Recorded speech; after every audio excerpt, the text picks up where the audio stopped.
Salut les amis, j'espère que vous allez bien. On se retrouve ce matin au bord de la marina sur un petit bateau. Comme vous pouvez le voir, il est 7h30. Ce matin, on va faire un peu de wake. Alors moi, j'en ai déjà fait quelques fois, mais je suis pas un expert de renom. On se dédouane de toute shit déjà. Dédouane de toute shit. Et en vrai, c'est le kiff et c'est trop bien d'en faire comme ça le matin. Il fait pas hyper chaud en comparaison dans l'après-midi, donc c'est vraiment parfait. Alors, elle est bonne? Mec, c'est un bain. Ah ouais? Je te jure, elle doit être à genre 27, peut-être même 30. Tu testes quoi? Wake surf? Wake surf. Sans les attaches? Ouais, c'est plus chaud. Mais bon, on build in public. On aime bien la difficulté.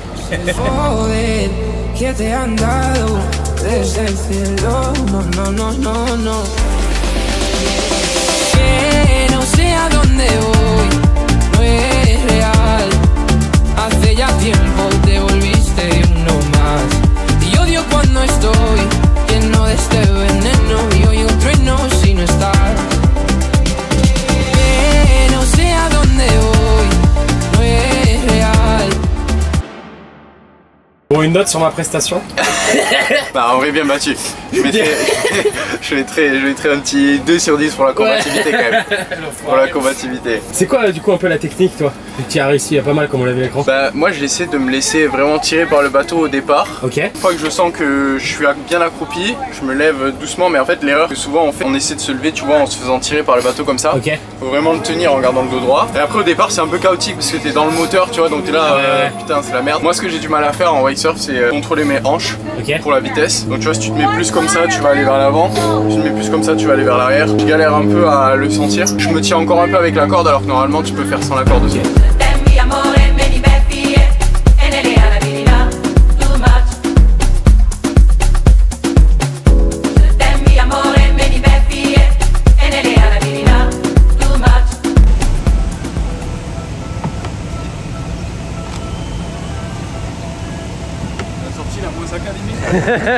On vient de finir le wake, maintenant on va travailler un petit peu quelques heures. Des retours à faire sur une vidéo YouTube qui va sortir ce week-end, une formation gratuite, donc je pense qu'elle est déjà sur ma chaîne à l'heure où vous regardez cette vidéo. On va à midi aller voir une cliente de mon programme qui a eu des super résultats pour manger avec elle et parler un petit peu de son parcours. D'ici là, on va bosser un petit peu avec Lucas qui est juste derrière. Le wakeboard c'était pas ouf personnellement.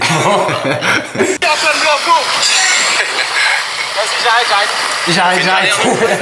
Je rage quitte au bout de 5 trucs. Le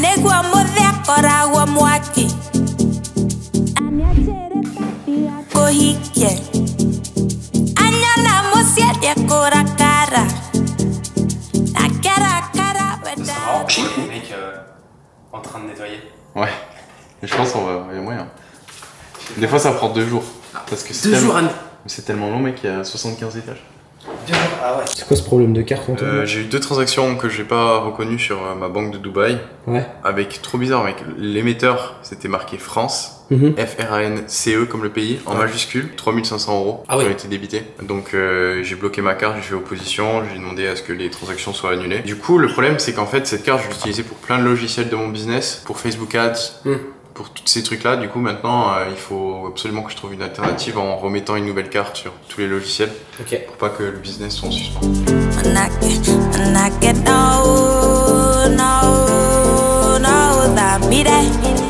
Enzo, je t'ai ajouté aussi sur Stripe, donc tu peux checker, normalement tu as reçu un mail pareil. Il faut configurer les différentes pages de paiement et l'avantage là du coup c'est qu'on a tout qui est connecté sur le même compte bancaire aux US, que ce soit Wise pour les virements ou Stripe. Il faudra checker si tu arrives à avoir dans les paramètres quelque part combien de pourcentage du coup de frais Stripe on a, comme c'est un Stripe US en comparaison au Stripe des Émirats. J'ai pas réussi, enfin j'ai pas trop cherché je t'avoue. Si tu arrives à avoir l'info ce serait top. Au pire on pourra faire les calculs sur les premiers paiements. Bon, vous étiez nombreux à demander sous les commentaires des vidéos d'Antoine quel matos il utilise à chaque fois dans les vidéos. Donc bien entendu j'en profite pour le moment qu'il est en train de travailler pour vous montrer un petit peu ce qu'on utilise sur Dubaï. Faut savoir que sur Dubaï ce genre de boîtier là est absolument interdit, donc quand on arrive à filmer avec, bon bah c'est tant mieux pour la qualité de ce que vous voyez à l'écran. Sinon la plupart du temps, iPhone 15 Pro Max, Antoine il est parti acheter cette petite caméra et il a enlevé la lentille et la lentille est déjà dégueulasse. Ça c'est la Insta 360. Et ensuite ça c'est la petite caméra qu'utilise tout le temps Antoine, DJI Osmo Pocket. Et voilà, ça c'est la nouvelle. Donc dans tous les nouveaux vlogs ou les nouveaux builds in public, vous verrez des plans à l'Insta 360 qui permet en fait de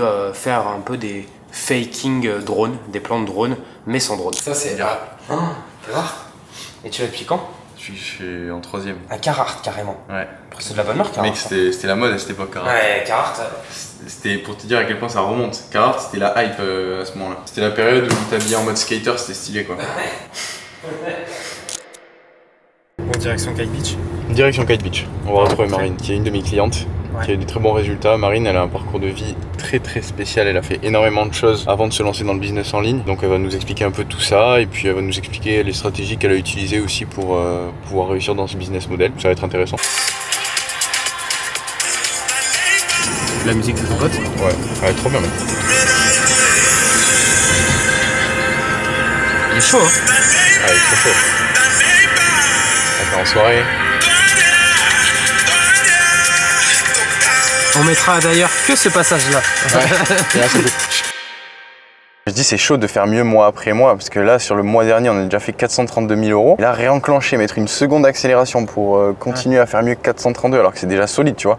432 ça nous fait une moyenne de jours, 14 400 € par jour. Chaud quand même, pour s'accrocher. L'objectif c'est 1 million par mois, 33 333 € par jour. Solide.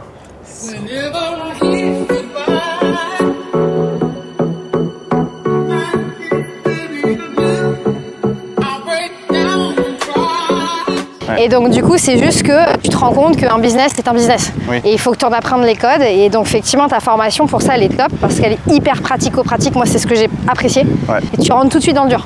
Ouais. Y a pas de... tu vois.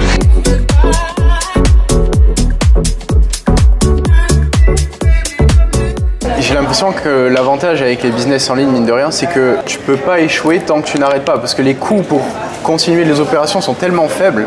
Publier sur les réseaux sociaux, ça coûte 0 €. Faire des appels Zoom, ça coûte 0 €. Faire des coups de fil, bon, t'as ton abonnement téléphonique, mais ça coûte pas cher. N'importe qui peut se le payer.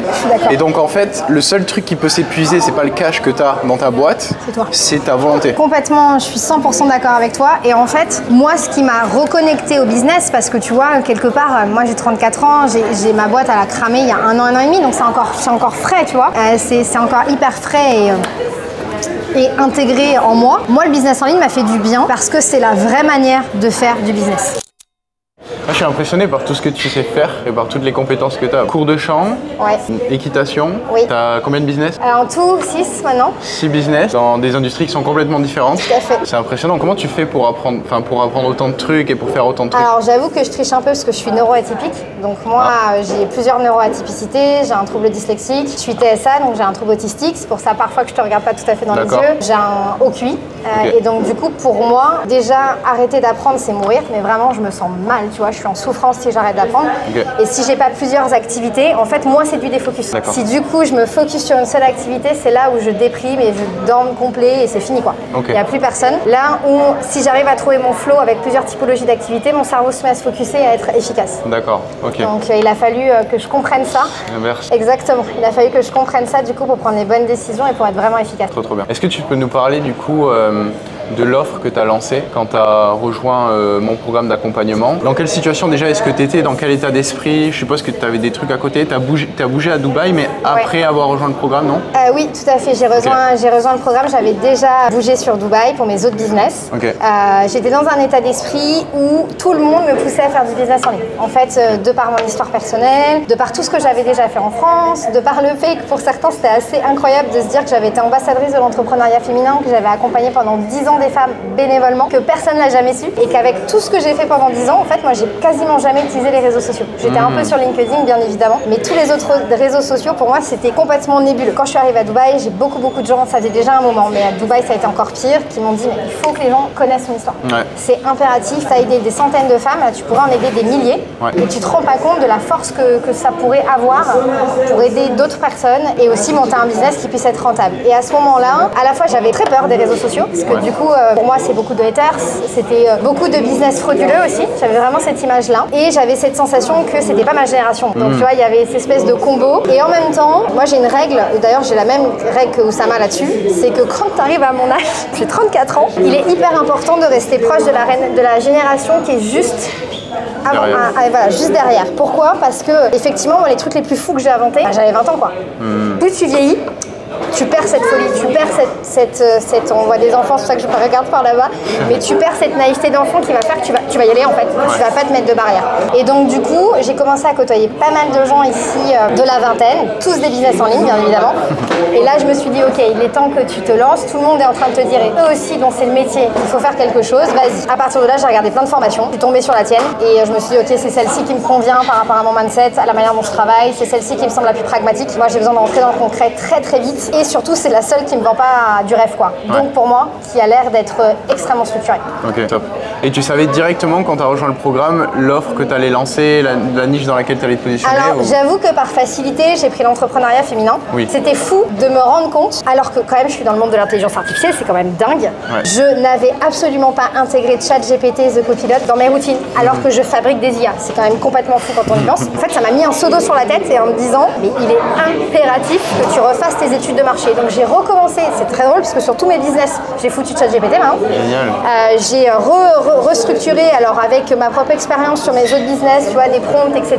Du coup, j'ai re-questionné la niche qui était celle qui était un peu facile pour moi de l'entrepreneuriat féminin. Je me suis lancée et en fait, le marché a décidé pour moi. C'est-à-dire que 1 mois et demi après m'être lancée, j'ai re-switché de niche parce que je me suis rendu compte que toutes les personnes qui venaient à moi étaient neuroatypiques. D'accord. Tous sans exception, toutes celles qui avaient intégré le programme étaient neuroatypiques et j'avais plusieurs garçons, entre 4 à 5 garçons par semaine, qui venaient en me disant mais moi je veux rentrer dans ton programme parce que tu es neuroatypique, je pense que je le suis aussi et je n'arrive pas à trouver ma place dans ce monde. Et du coup j'ai switché en lançant un programme maintenant qui est dédié aux neuroatypiques et à l'entrepreneuriat. Ok, donc aider les neuroatypiques à lancer leur business. Exactement, ou à les scaler quand ils sont déjà en Ou à les scaler, super. Est-ce que tu peux nous raconter du coup comment est-ce que tu as réussi à trouver tes premiers clients? Ça a été quoi le process quand tu es rentré dans la formation? Alors j'avoue que en fait j'avais plusieurs personnes de mon réseau. La formation m'a permis d'oser demander à des personnes qui étaient autour de moi et que j'aidais d'un point de vue bénévole, bah, est-ce que tu es OK pour rentrer dans un programme et cette fois-ci payer? Et c'est la raison pour laquelle 24 heures après être rentrée dans ton programme, j'ai fait mon premier contrat parce que ça m'a juste donné la confiance. C'est comme quoi il n'y a pas d'âge et tu as beau avoir 15 ans d'expérience dans l'entrepreneuriat. Quand tu démarres un nouveau business, tu as vraiment besoin d'être drivé au début. Ça m'a juste donné en fait la confiance de dire bah voilà les filles, ça fait plusieurs mois que je vous accompagne bénévolement. Ça vous dit de le faire plus professionnellement et de payer pour ça. Et j'ai eu des retours super positifs. Donc 24 heures après, je finis mon premier contrat alors que j'avais pas encore structuré mon accompagnement. J'étais là, bon, alors tout va bien se passer. C'est ouf ça. C'est pas grave. Marine, c'est la vente la plus rapide de mon programme. Elle est arrivée, elle a rejoint, elle a payé. Le lendemain, elle avait déjà remboursé. C'est ça, c'est exactement ça. Super intéressant parce que ça m'a permis de me rappeler de mes propres règles que j'instaure à mes coachés. De me dire, putain, tu t'as même pas appliqué pour toi en fait. Et ensuite, j'ai eu 3 semaines, 1 mois dans lequel je me suis vraiment focalisée, vraiment syndrome de l'imposteur. Je me suis vraiment focalisée sur cette première coachée qui était rentrée dans le programme. J'ai arrêté de faire du commercial et puis j'ai été assez mal à l'aise avec le setting. J'avoue, quand j'ai vu le setting, je suis là, mais c'est du démarchage super brutal. Et puis je me disais, ça va jamais marcher. Parce que moi, on faisait du setting sur mes propres réseaux et à chaque fois, je répondais jamais. Donc j'avais une incrédulité quand on setting à froid. Et j'ai commencé à en faire. Et sous 48 heures, j'avais déjà décollé. Génial. Et là, je me suis dit, mais en fait, tout est une question de la manière dont tu le fais, de moralité, d'être aligné avec toi et d'être confortable avec le fait que tu donnes de la valeur. Et c'est comme ça que je me suis sentie bien dans le setting. C'est-à-dire que moi, maintenant, je fais des vocaux dans lesquels j'analyse le projet, le profil, l'information que je vois comme étant très importante à me montrer un dysfonctionnement et j'explique quoi faire tout de suite dans le vocal. Génial. En donnant cette valeur qui est ultra personnalisée, bah oui, la plupart du temps, les gens sont super gentils, ils sont super reconnaissants, ils te disent merci et ils sont OK pour avoir un échange avec toi. Donc là, je me suis sentie à l'aise en me disant, mais en fait, le setting, c'est pas du démarchage à partir du moment où tu mets de la valeur et à partir du moment où tu aides la personne sincèrement en espérant ne pas avoir une transformation. Et si tu as cet état d'esprit, bah en fait, ça fonctionne. Et ça, pour moi, ça a été une vraie révélation. Et le truc, c'est qu'avec ton expertise, c'est que derrière, même si tu leur vends quelque chose, tu sais au fond de toi-même que tu peux vraiment les aider et leur apporter encore plus de valeur. Tout à fait. Et donc, en fait, ne pas leur apporter de la valeur avant l'achat, c'est limite, toi, te tirer une balle dans le pied et eux aussi les laisser tomber en sachant que pertinemment que tu as toutes les compétences pour les aider.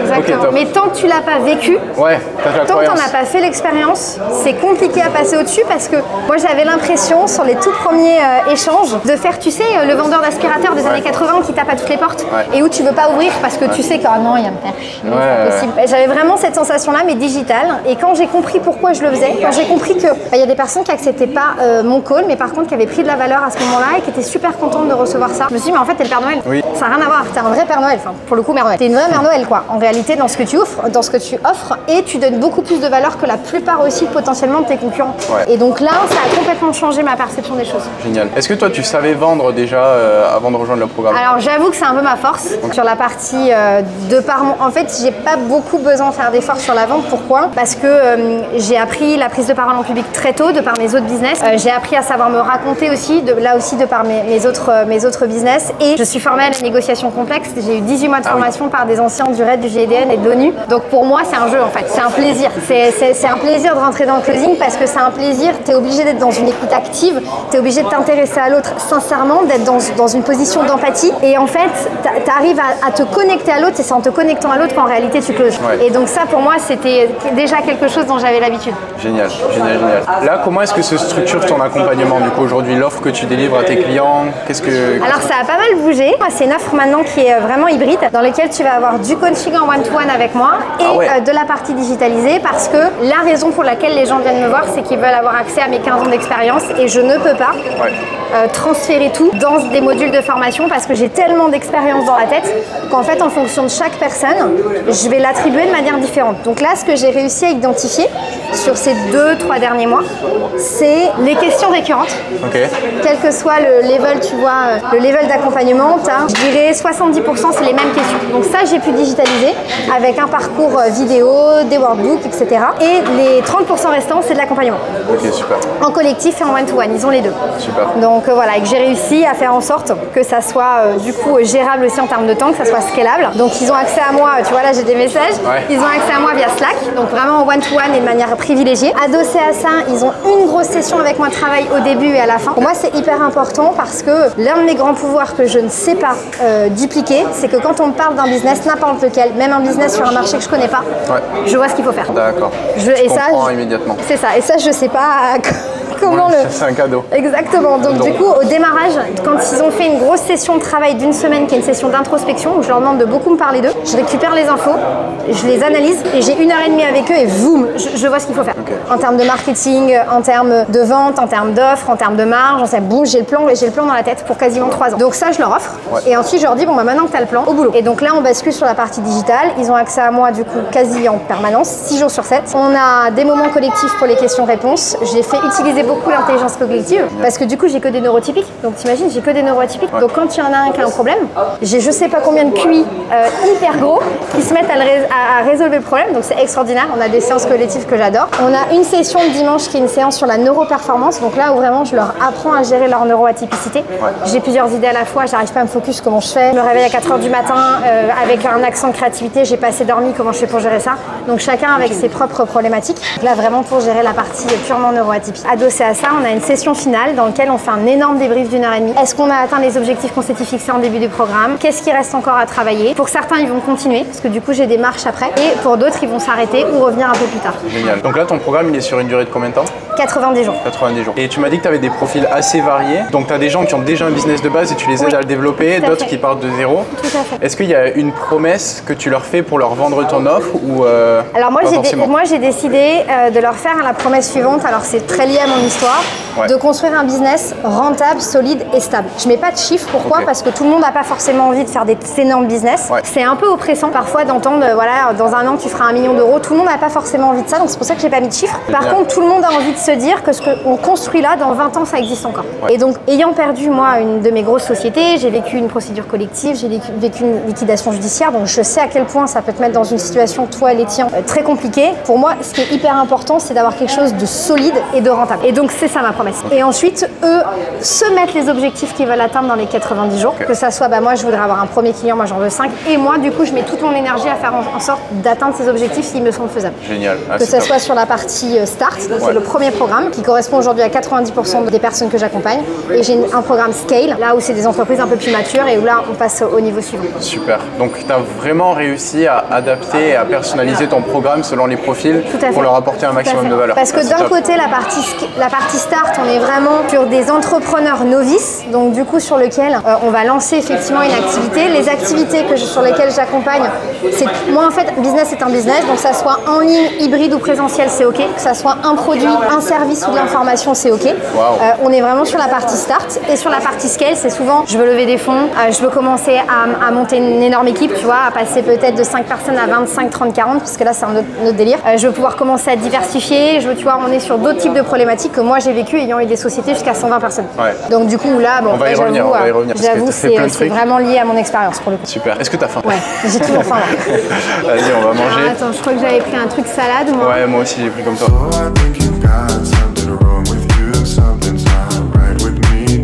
Comment tu t'y es pris? Raconte-nous l'histoire. Vraiment, c'était Batman, tu vois. J'avais 2 identités. Bon. C'était très drôle. J'ai adoré ce moment-là, franchement, de ma vie, qui était assez extraordinaire. Donc la journée, j'étais directrice R&D dans une start-up, tu vois, donc vraiment en BCBG. Je montais ma société, etc. J'essayais de commencer à convaincre des gens à investir. Je faisais de la recherche. Et le soir, j'allais dans un cabaret où j'étais meneuse de revue, chanteuse de blues et jazz en même temps. Je faisais du burlesque et je travaillais jusqu'à 2h du matin. Et le lendemain, je revendais à 8h. J'étais à la fac et j'ai adoré ce moment de ma vie. T'avais quel âge? C'était en 2016, on est là, 26, je vais avoir dans ces eaux-là, à peu près. Impressionnant. Là, il met un coup de pression à toutes les personnes qui ont 26 ans. Alors 26, ouais. Et en fait, à la fois, ça m'a permis de financer le capital de cette première entreprise. Et en même temps, moi, je suis quelqu'un que je supporte pas qu'on me foute dans une case. J'aimais pas qu'on m'explique que parce que je faisais de l'assurance et que je faisais un business sérieux, je pouvais pas être artiste. Pour moi, c'était quelque chose qui était inacceptable. Et donc, du coup, je faisais ça la nuit. Je faisais vraiment en mode Batman. J'avais 2 identités. Et là, tu continues à entretenir, du coup, avec le chant, les coachings de chant que tu fais, je suppose, ça vient de là? Ça vient de là. Je peux pas faire du burlesque à Dubaï. Ouais. Un peu plus compliqué. Là, tu vois, je suis en train de préparer mon book pour commencer à donner des concerts à Dubaï de manière régulière parce que j'en ai besoin en fait. J'ai besoin de continuer à créer. Ça fait vraiment partie de ma personnalité. Et si tu m'enlèves ça, je suis d'ailleurs beaucoup moins performante en tant qu'entrepreneur. Parce que quand tu crées, tu vas stimuler autre chose dans ton cerveau. Et donc, très souvent, le lendemain d'un concert ou quoi que ce soit, j'ai 1 milliard d'idées qui viennent.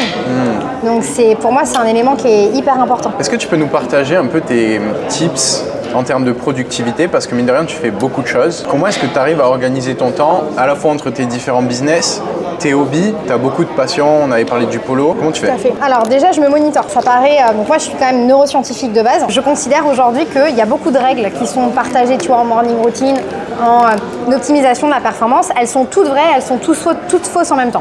Elles sont toutes vraies parce qu'en fonction de ta cognition et de ton fonctionnement, elles vont effectivement augmenter ta perf. Mais si tu connais pas ton fonctionnement cognitif, elles peuvent avoir l'effet inverse.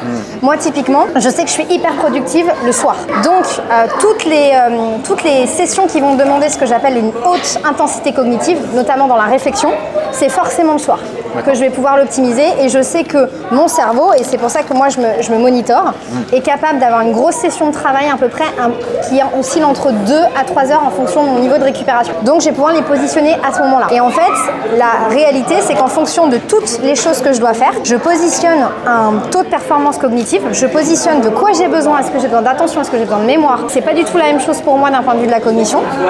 Et en fonction de ça, du coup je monitore, et c'est franchement, j'adore ce capteur, pour moi c'est un des plus performants du marché.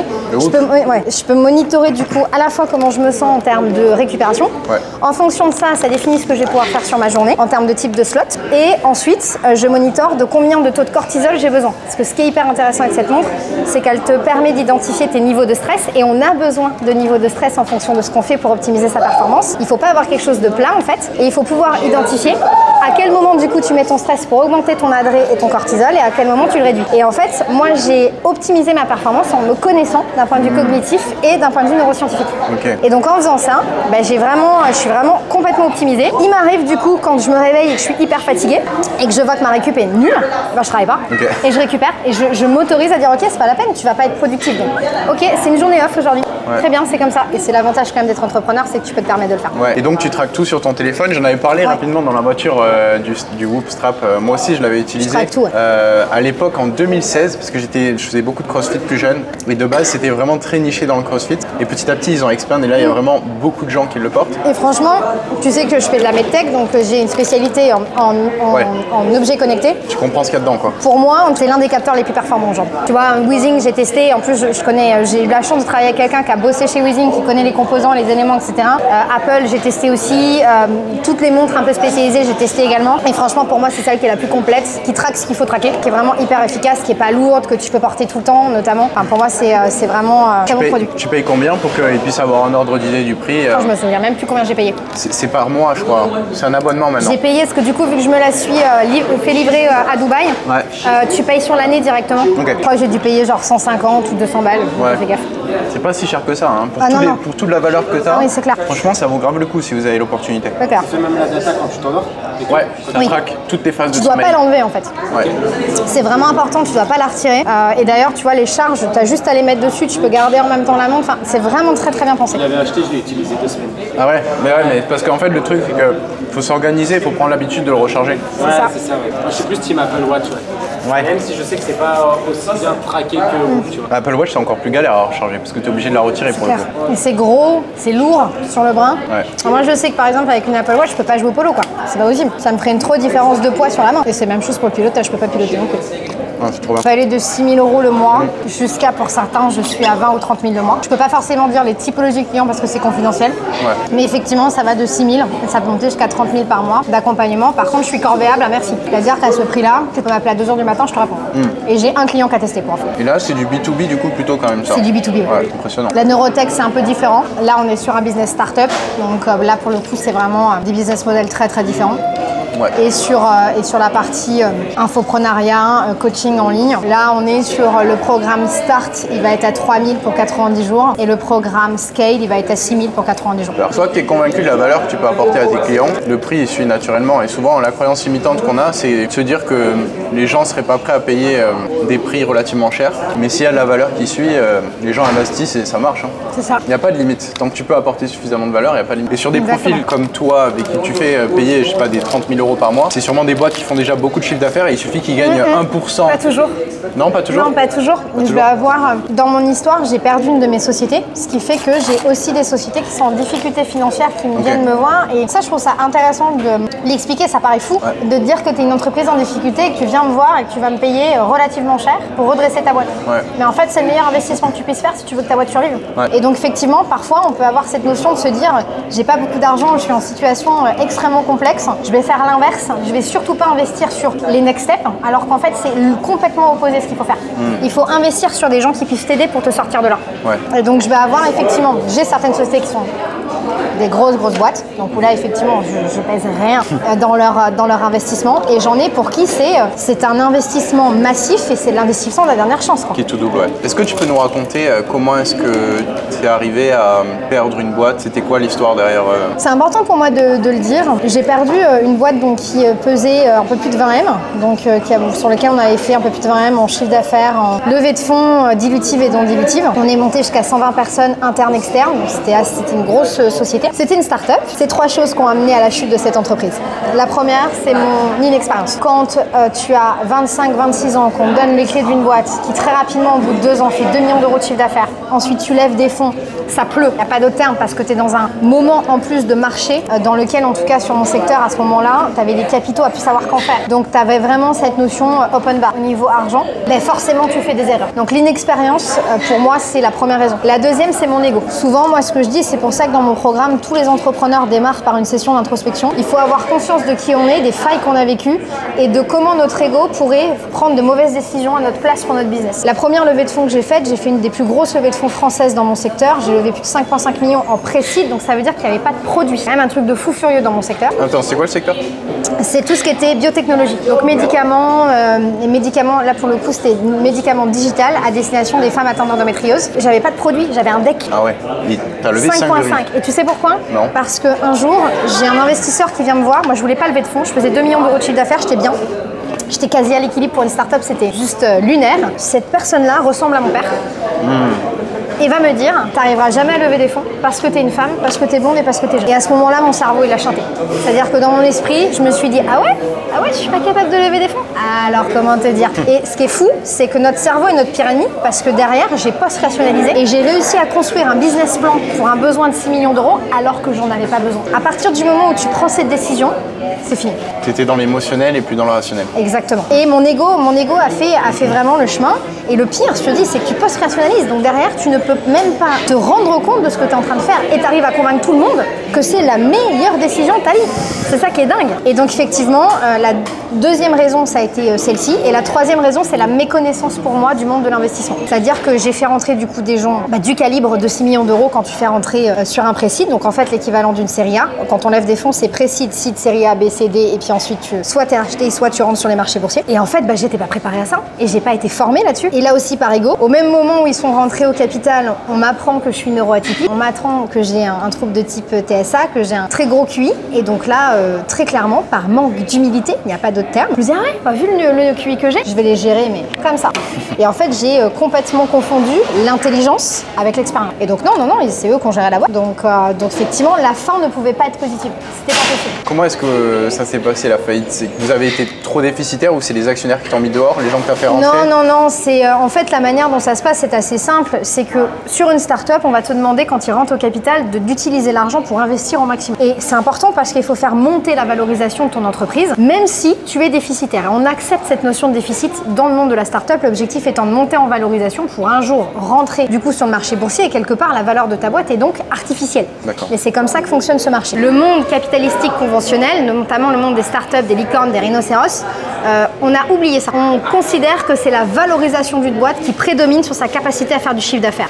Alors qu'une PME, une petite entreprise, plomberie, etc., mais non, c'est pas comme ça que tu réfléchis. C'est ton chiffre d'affaires d'abord, tu as une obsession à aller chercher du client et en fait le business en ligne a appliqué ça, mais au pied de la lettre. Et donc c'est pour ça que ça marche aussi bien. C'est parce qu'en réalité, ils appliquent tous autant que nous sommes, nous appliquons les vraies règles d'un marché qui est sain, rentable et solide. Est-ce que tu peux nous dire, toi, combien est-ce que tu as généré depuis que tu t'es lancé dans le business en ligne, depuis que tu as rejoint la formation? Quoi les résultats que tu as obtenus? Alors pour l'instant, donc le programme est lancé depuis 2 mois. En 2 mois, j'ai généré 50 000. Waouh, félicitations. Et en promesse, j'ai 70 encore en pipe. Donc c'est-à-dire j'ai ce qu'on appelle des pré-closing de gens qui m'ont dit écoute, je veux partir en vacances. Par contre, en septembre, j'enclenche. Et donc si je compte avec ceux de septembre, si je fais ce que j'ai prévu, sachant que je vais un peu moins faire de prospection sur juillet-août parce que je change mon système de changement tunnel de vente et je l'automatise un peu plus pour être un peu plus performante. Là, j'ai à peu près, je te dis, entre 80 plus 50, donc j'ai 120 000 à peu près entre la validation et le pipe. Donc 120 000 contractés et 50 000 collectés. Promesse. 50 000 qui sont, j'ai 70 000 de contractés, 50 000 collectés et le reste c'est la totalité de mon pipe, mais c'est un pipe qui est vraiment extrêmement chaud. Donc sur lequel effectivement la probabilité, je vais avoir 80% de perte, tu vois, enfin 20% de perte pour 80% de signature. Félicitations. Au niveau de la structuration, est-ce que tu as commencé à déléguer certaines parties ou pour l'instant non, ça faisait 2 mois, je m'attendais tellement pas à ce que ça prenne aussi rapidement que du coup c'est 2 mois toute seule. 2 mois vraiment voilà, sans aide, sans rien, et c'est là où là je vais profiter de l'été, du fait qu'il va y avoir une légère, là juin tu le sens déjà, juin, juillet tu le sens, août ça va remonter, mais juin, juillet tu sens que ça, voilà, ça se ralentit un petit peu, donc je profite de ces 2 mois là pour mettre la passer à l'étape suivante et vraiment scaler et mettre un système en place, recruter mon premier setter, mon premier closer, restructurer du coup aussi mon tunnel de vente, je vais le changer un petit peu en m'appuyant beaucoup plus sur YouTube et Instagram et en faisant vraiment les deux. Génial. Je suis pas certaine de garder mon système de webinar, je vais voir comment je vais le faire, je vais l'optimiser pour qu'il soit plutôt à 1 fois par mois. Et voilà, l'objectif c'est d'optimiser en continuant la partie setting à froid, mais avec 3 piliers différents. Un pilier qui va être ce que j'ai appris dans ta formation. Vraiment, on va au contact des gens, on leur donne. Le pilier des contenus, bien évidemment, et le pilier aussi des groupes. Que dans ma niche, il y a énormément de groupes de partage. Donc du coup, moi, je vais m'appuyer à faire de l'hybridité, donc c'est-à-dire à faire aussi bien du digital dans mon setting que du présentiel. Pour aller chercher du coup vraiment une dynamique plus importante sur cette partie-là. Et ensuite, effectivement, YouTube, où là, je me lance officiellement et où je fais quelque chose avec lequel je suis très inconfortable incroyable, mais je sais que c'est ce qu'il faut faire. J'ai décidé d'aller plus loin dans ce que je donne en termes de contenu de valeur. Pour l'instant, je donnais des contenus. Tout le monde me dit qu'ils sont de qualité et que ce que je donne a de la valeur, mais je veux passer à un stade suivant. C'est-à-dire que j'ai décidé de donner des moments de ma formation directement. Donc super. Logiquement, et donc de me mettre dans un... En fait, je me suis mis comme état d'esprit que si ce que je publie ne me gêne pas, c'est-à-dire que je me dis pas, putain, ça logiquement, les gens c'est payé pour avoir cette info, ça veut dire que mon contenu il va pas. Ouais. Et donc ça, j'ai décidé de le faire sur YouTube parce que sur des Reels de 30 secondes, c'est trop compliqué en termes de, pour donner de la valeur, mais par contre, j'ai essayé de le faire sur YouTube. Et donc là, j'ai déjà 4 vidéos de prêtes et je commence à faire de la semaine prochaine. C'est top. Je suis sûr que tu vas cartonner. Moi, j'avais le même état d'esprit que toi, et là, tu vois, récemment, on va sortir, enfin, ce week-end, on va sortir une formation gratuite avec Yomi sur sa chaîne et sur la mienne. Et pareil, j'étais là, mais ça, je peux pas le dire parce que j'en parle dans mon programme payant et du coup, tu vois, c'est pas très juste. Et puis, et au final, en fait, ce qu'Alex Hormozy recommande et que j'adore, c'est give away all the secrets and sell the implementation. Parce que le vrai gap entre ceux qui réussissent et ceux qui réussissent pas, c'est pas l'information, c'est comment est-ce qu'ils vont l'implémenter. Je suis tellement d'accord avec toi. Et le truc, tu vois, c'est que je l'ai pas compris tout de suite. Alors, c'est ce que je fais dans ma société de consulting. Ouais. Ma société de consulting, tu peux avoir 2 offres. La première, je te fais un audit, je te fais ton plan, je t'explique tout ce qu'il faut faire et puis c'est bon. Et la deuxième, bah, tu me prends tous les mois et je t'aide à l'implémenter. Et au final, qu'est-ce que veulent les gens? L'implémentation. Ouais. Et effectivement, c'était face à mon regard. Et étonnamment, j'arrivais pas à passer ce gap.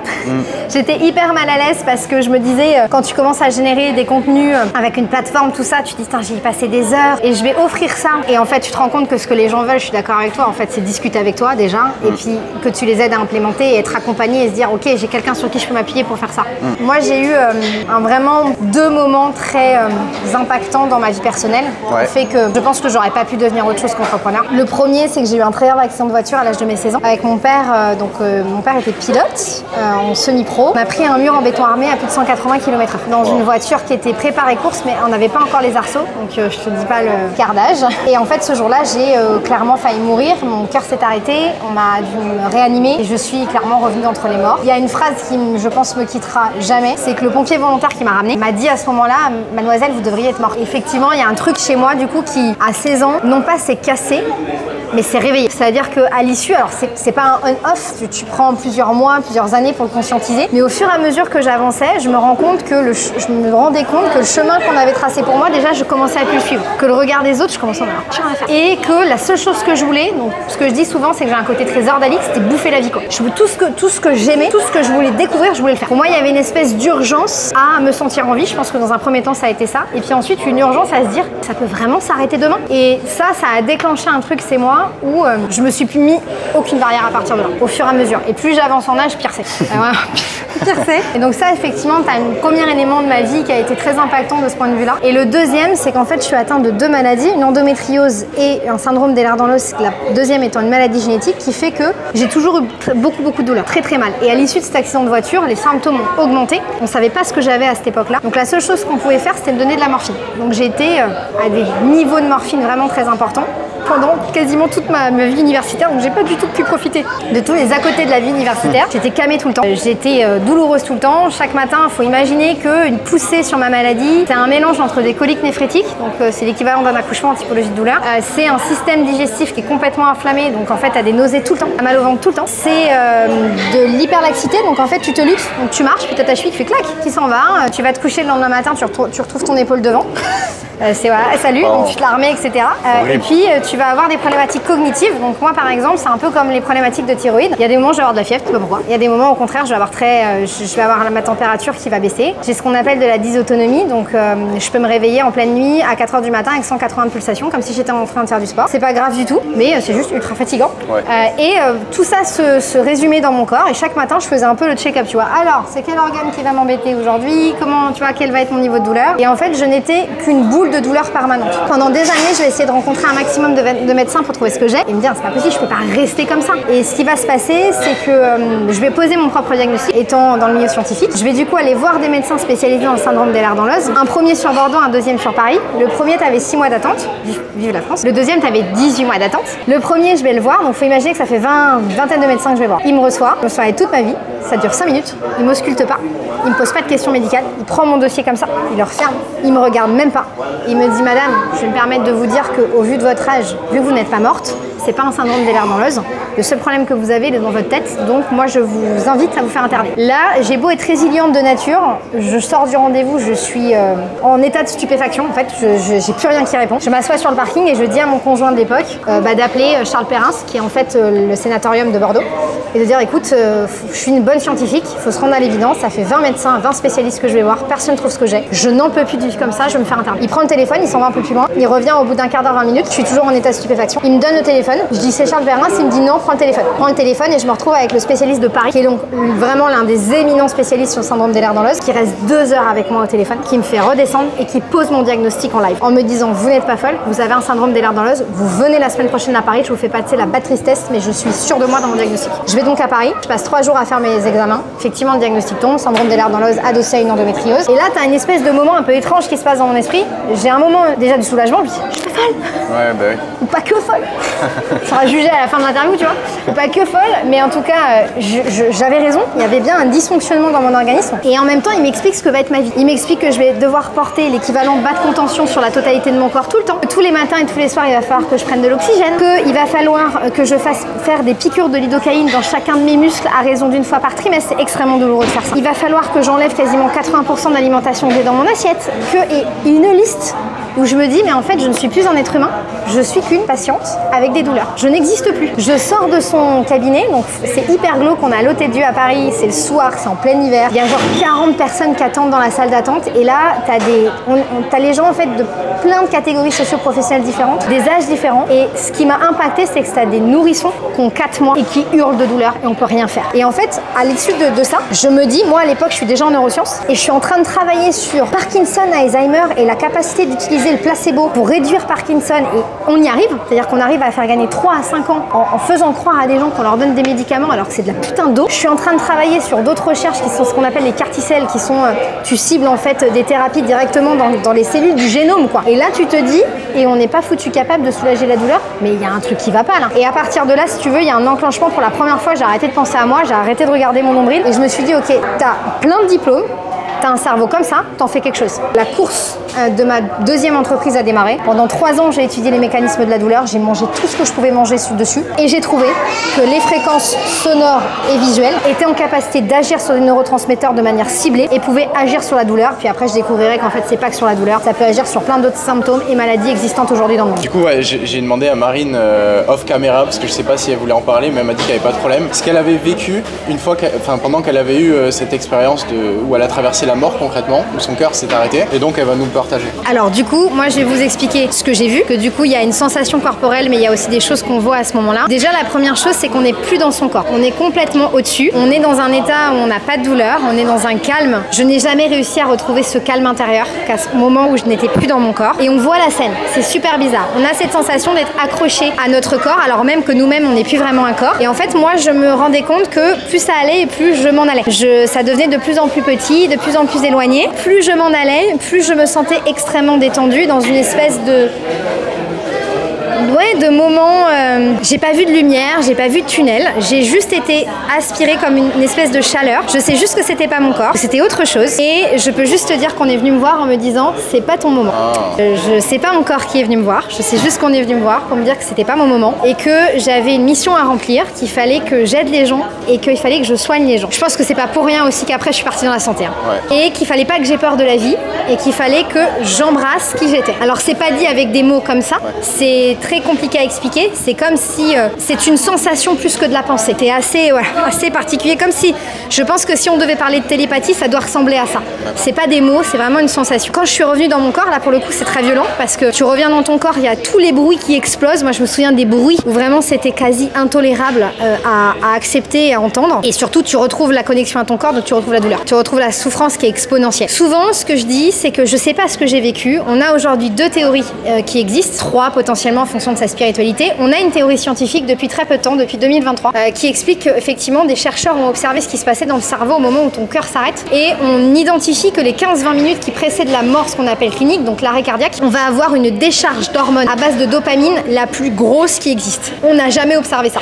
On appelle ça la vague de la mort, et en fait c'est une décharge. C'est incroyable en fait de se dire, qu'on soit dans la spiritualité ou non, que même ça t'est prévu dans notre corps. Je trouve ça fabuleux. De se dire que le moment où tu meurs, ton corps a prévu de faire en sorte que ça se passe bien. Je trouve ça, enfin moi en tout cas, j'ai de l'émotion quand j'en parle parce que je trouve ça incroyable de se dire que notre organisme a été conçu, je sais pas comment, là c'est de la spiritualité, a été conçu de telle sorte que même au moment où tu meurs, on t'accompagne, ton corps t'accompagne là-dedans. Je trouve ça incroyable. Donc ça c'est la théorie, je dirais, scientifique, la plus connue, la plus avancée aujourd'hui sur l'information qu'on peut avoir de notre cerveau à ce moment-là. Maintenant, il y a la partie spirituelle. Il y en a qui vont considérer que c'est l'appel de Dieu. Il y en a qui vont considérer que c'est l'appel des tiens, qui sont déjà passés dans l'au-delà. Il y en a qui vont considérer que c'est ce qu'on appelle le cycle de la mort. Donc Bernard Werber, on a beaucoup parlé dans ses livres, même s'il l'a romancé, c'est clairement lié à de la spiritualité scientificisée qui a été beaucoup portée dans plein de générations de peuples. Ce qui est certain, c'est qu'à ce moment-là, on se passe quelque chose. Ce qui est certain, c'est que je sais pas ce que ça tranchante chez toi ou même ce que ça fait. Et ce qui est étonnant d'ailleurs, c'est que je ne crois pas. Oh, ça me donne une idée d'étude scientifique. Ah mince.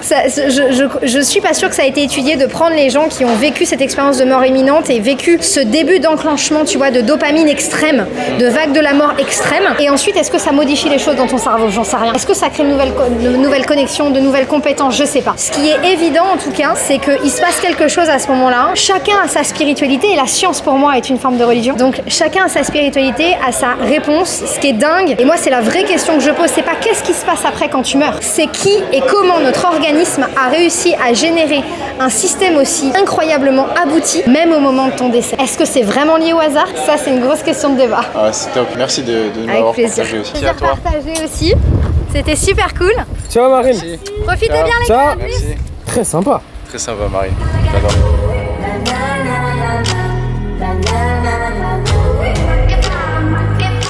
Je t'ai préparé 9 commentaires de la communauté sur YouTube. Parfait ça. Tu peux les lire et tu peux leur répondre. Vas-y. Le premier, ensuite tu peux slider. Valentin Rossi 4195 qui me demande: salut Antoine, j'ai adoré cette vidéo. J'aimerais savoir quel est le site ou logiciel que tu as utilisé pour voir les statistiques des années passées ou des années à venir sur les prix des écoles de commerce. J'espère que tu verras et répondras à ce commentaire. Je crois que c'est Statista qui l'avait mis en ligne. C'est assez simple de le retrouver si je tape sur internet. Donc là par exemple le Figaro qui l'a republié. Ah bah ouais, ok. BFM TV. Ouais, ok, donc sur les grands médias aussi tu les as. En 10 ans, frais de scolarité des grandes écoles françaises. Ok. Donc voilà. Arrête jamais cette série, c'est tellement de valeur gratuite, c'est incroyable, merci Antoine. Studio Playing, ça c'est pas une question ça. Ah ouais, non mais il y a aussi des petits, ouais, ça fait plaisir, des petits merci, moments mec. build-in public. Merci, Studio Playing, ça fait plaisir mec. Unique 1602, quelles applications utilises-tu pour tes prises de notes sur l'iPad? Sinon super vidéo. Alors j'utilise GoodNote la plupart du temps. Il y a aussi Notability qui est bien. Moi je sais pas pourquoi, j'ai toujours préféré GoodNote, donc c'est que j'utilise. Jean Cox VV3CX. Toujours des pseudos. Ça lui là je colle plus c'est sûr. C'est quoi ce bracelet à ton poignet gauche? Le Whoop 4.0, sinon belle vidéo. Yes, j'utilise le Whoop. J'étais un des tout premiers acheteurs du Whoop. Ça, il y a peu de personnes qui le savent. Mais en 2016, je faisais déjà du CrossFit. Et c'était leur marché niche des CrossFitters. Ouais. Parce qu'on veut traquer comment est-ce qu'on récupère, comment est-ce qu'on dort et tout. Et du coup, j'avais une connaissance qui vivait à Miami. Je lui avais demandé de me l'acheter. Quand il était venu en France, il me l'avait ramené parce qu'il délivrait pas encore en Europe. Ah, okay. C'était vraiment qu'aux US. Donc j'étais un de leurs tout premiers acheteurs. Ce qui fait que quand j'avais le 3.0 de base et quand le 4.0 est sorti, ils me l'ont donné gratuitement. Oh, je suis un loyal customer. Je crois que c'était même le 2.0 à l'époque. Bonjour Antoine, pourrais-tu donner un peu plus de détails sur tes coûts de software? Cela me paraît très élevé pour une activité de coaching formation. Je suppose que tes coûts de transaction Stripe sont une grosse partie. Exactement, Brill Snake. Quand je mets les coûts de software dans les build-in publics, c'est les coûts des plateformes de paiement également. Donc aux Émirats, on a plus de 4% de frais Stripe. Et puis après, les autres logiciels qui prennent pas mal, c'est les CRM. Logiciels, on a quoi d'autre? Faudrait que je regarde dans le détail, mais c'est CRM. Ouais, CRM essentiellement. Oskia 6545 qui demande d'ailleurs, j'ai une question. Est-ce que Yomi te facture ses services de coaching? Non, pas du tout. Yomi et moi, on s'est associés dernièrement. Donc en fait, on est vraiment dans une dynamique gagnant-gagnant. Et c'est pour ça que lui, en fait, m'a proposé de me coacher et de me donner des conseils. Parce qu'il sait qu'au plus moi je vais devenir meilleur, au plus il gagnera aussi. Donc en fait, on est vraiment dans une bonne dynamique où on a tous les deux nos intérêts alignés et il me tire bien vers le haut. Authentique 4958 qui demande: Antoine, tu fais du e-commerce? Non, le e-commerce c'est pas ma spécialité. C'est la spécialité de Yomi. Moi, j'apprends à des personnes à démarrer un business de coaching ou de formation en ligne, donc à monétiser une compétence qu'ils ont déjà et à transformer ça pour en faire un business. Parce que toi, tu l'as déjà fait pour toi? Parce que je l'ai fait pour moi. En 2021, j'ai démarré un business de coaching sportif en ligne. J'avais fait 3 ans de sport assez intensif avant, donc je savais comment perdre du poids, comment se transformer physiquement. Donc je me suis dit pourquoi pas apprendre à des gens à faire pareil. Et c'est ce qui m'a permis de m'expatrier à Dubaï. Donc je me suis dit après, quand j'ai reçu beaucoup de messages de personnes intéressées pour savoir comment je m'y étais pris, que j'allais aider d'abord mon petit frère, ça a marché pour lui aussi, plus 5 autres personnes, ça a marché pour eux aussi. Et donc là, je l'ai ouvert à plus de monde. C'est fou si les vidéos témoignages peuvent être responsables d'une baisse d'audience sur YouTube. Je trouve personnellement qu'au contraire, elles sont géniales et devraient pousser à rejoindre la formation. Ça c'est des 4 bips.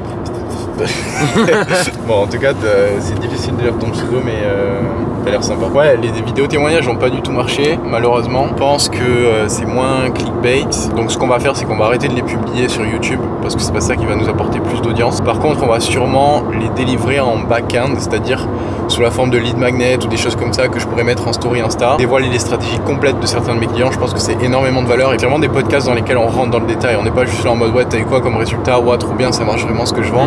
On est vraiment là en mode comment t'as fait étape par étape pour passer de 0 à plus de 5000 € par mois. Et vraiment step by step. Montre-moi les conversations que t'as fait. Montre-moi combien d'appels t'as réservé. Montre-moi combien d'appels t'as closé.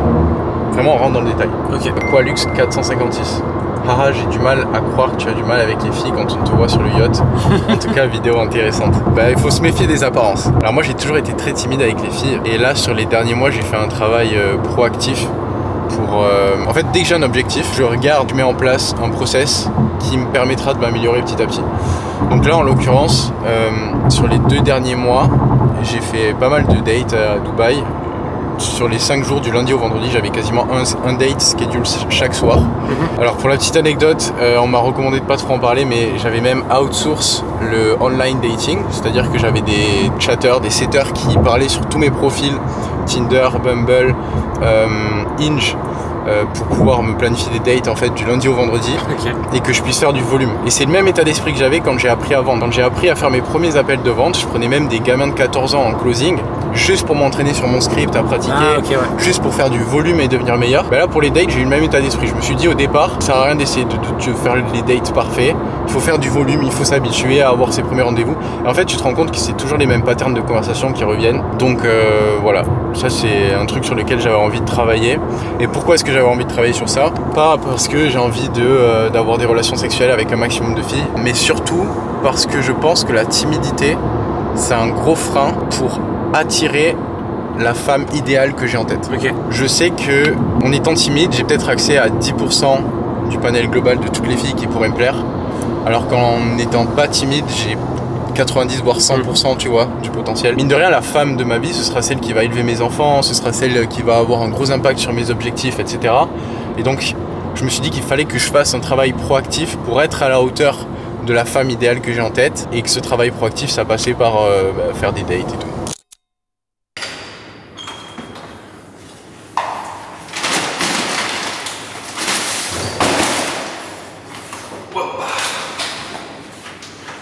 Bon Antoine, c'est quoi tous ces paquets là? Alors, j'ai envoyé à cette entreprise qui me lave les affaires normalement mes chaussures pour qu'ils puissent me laver les chaussures. C'est la première fois que je les teste. Ok. Et c'est très stylé. Ils les remballent carrément comme si elles étaient neuves en fait. Donc hop, tiens nous. Voilà, elles sont comme neuves en fait. Donc ils me les ont posées devant la porte et en plus de ça j'ai reçu un petit colis Zara. J'ai engagé récemment une personal shoppeuse pour faire les boutiques à ma place parce que j'avais pas envie de perdre du temps à aller en magasin, etc. Donc, je voulais avoir du style un peu pour cet été, pour faire des bons contenus, etc. Et j'ai tout reçu devant la porte aussi, donc c'est cool. Bon bah on déballe ensemble. On déballe. On fait un petit unboxing. On va noter ce que Antoine voit quoi après. Alors qu'est-ce qu'on a? Petit pantalon en lin blanc. Ouais, classique. Classique, on aime. On aime, on valide. Ça on valide déjà. On valide. Petite chemise en lin. Ouais, c'est un peu vert, non? Attends. Ouais, moi, apparemment c'est à la mode. Moi c'est ma personnelle shoppeuse qui veut faire ça. Je suis moins fan. T'es moins fan, ok. Ouais.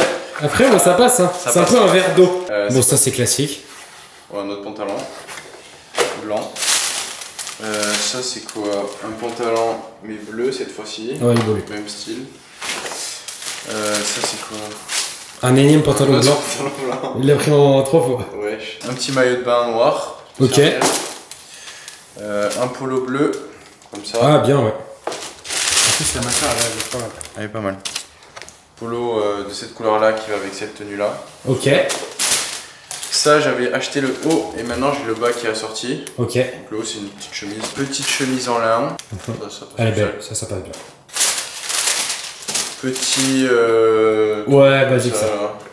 Propre. Si on aime. Et petite sacoche. Alors là c'est la question. Si là j'étais pas sûr. Mais, ouais c'est... Mais je sais pas, j'ai jamais eu de sacoche de ma life et c'était dans les styles qu'elle m'a recommandé donc... Bon, c'est peut-être la dernière d'ailleurs. C'est peut-être la dernière. Je suis mort. Mais ouais, attends, j'attends qu'il la passe pour voir. Vas-y, on va tester. Moi en vrai, en vrai ça passe. Ça va? Je pense avec un style un peu Bali avec les sapes qui sont là. Ouais, les claquettes et tout. Non en vrai ça passe. Ça va? C'est pas... Non, ça va. Ok. C'est pas une sacoche fausse Louis Vuitton avec des requins. Ouais, non, là, Hermès et petits trucs blanc, là ça passe. Ça passe. Allez, nickel. Bon, voilà la salle. À son 30e étage. Donc lui est en tenue de sport. Moi je suis en touriste. Je te les ai prêtés. Non, bien sûr, il a été sympa, il m'a prêté des vêtements. Mais le combo Birkenstock et chaussettes off-white. Oh, et la casquette. et la casquette La Roche posée que j'ai mis quand même en arrière.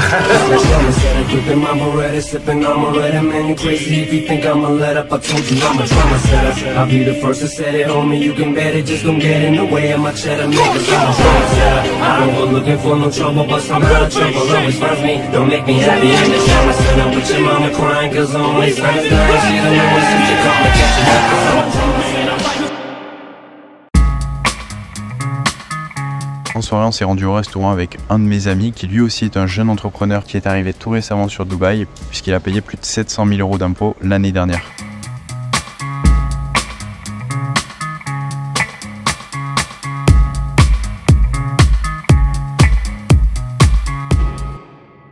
Bon les amis, fin de journée, c'est encore une journée très intense. Là je me suis pris mes petites lunettes anti-lumière bleue avec le petit Kindle pour pouvoir lire quelques minutes.